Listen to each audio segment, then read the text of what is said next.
college interns attended the Senate Commerce Committee's hearing on the 700 MHz auction. This auction is important because it has the potential to increase competition in the broadband market. The television broadcasters are currently transitioning from an analog signal to a digital signal. When the transition is complete in February of 2009, there will be a whole chunk of incredibly valuable spectrum that will become vacant. The FCC plans to auction this spectrum to companies willing to build out a wireless broadband network. It is currently in the process of setting the rules for this auction and the rules that will govern how winning bidders use the spectrum. Public knowledge hopes that the legislators will support rules that promote competition in the broadband market, such as open access, net neutrality, and anonymous bidding. I was surprised by how easy it is to attend. You just show up and then some senators show up and start talking. There's a metal detector and your bag is x-rayed, but getting there isn't some big procedure. Anyone who wants to go to one of these events, just go. There's nothing stopping you. We did wait online for about an hour and a half. We're pretty close to the front of the line, although there were a bunch of professional line standers ahead of us. These are gentlemen who get paid to show up and reserve a spot in line for people. The first panel focused on public safety issues and included the following panelists.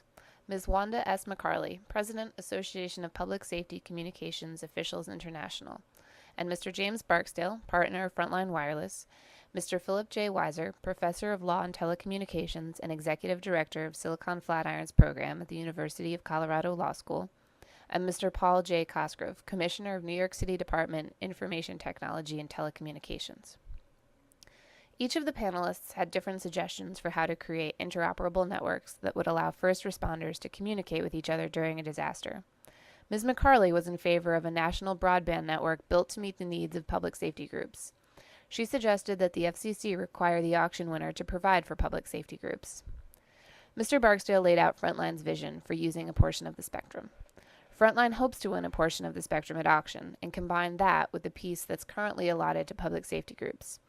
The plan also advocates for open access, which means that anyone can connect non-harmful devices to the network and that part of the spectrum will be further auctioned off so that new competitors can get into the broadband market. Professor Weiser advocated for a public-private partnership.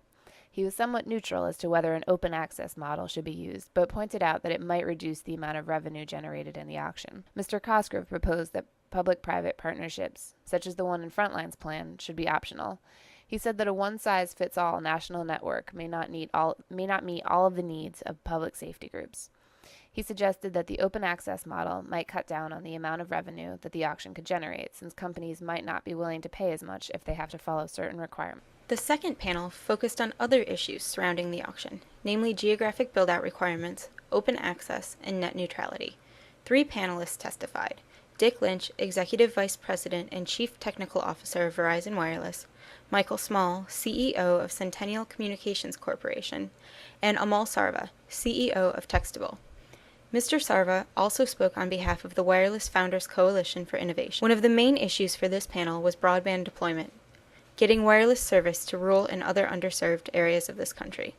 A second issue, and one very important to PK, was open access. As many of you know, PK has advocated for the imposition of an open access requirement on half of the available spectrum.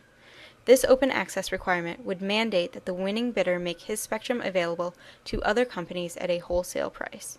This would also provide a means to increase competition and innovation and would spark the creation of a third pipe competitor to cable modem and DSL. While Verizon and Centennial were both opposed to open access, Mr. Sarva provided useful testimony about how open access will actually help increase broadband competition. He explained that it would enable the innovation of new wireless devices and allow third parties, such as Virgin Mobile and his company Textable, to provide nationwide service to consumers. The highlights of the hearing were comments made by Senators Rockefeller and Kerry. Both senators recognized the importance of this auction and its potential to shape broadband policy in this country, and both stated that the goal of the auction is not the maximization of revenue. As Senator Kerry remarked, the goal is to ensure that the FCC promotes the broadest level of participation in the auction, encourages competition, and enables innovation. From Barksdale's testimony, I thought it was interesting that he said that even if there were to be a decrease in the auction amount under the Frontline plan, it would be offset by savings to taxpayers because of the privately built public safety network. I found it interesting when Amal Sarva said that Virgin Mobile is a success, but even though at first they really had to look around for network access, And even with that network access, they were limited in what they could do. Sprint didn't want them to compete for their own customers.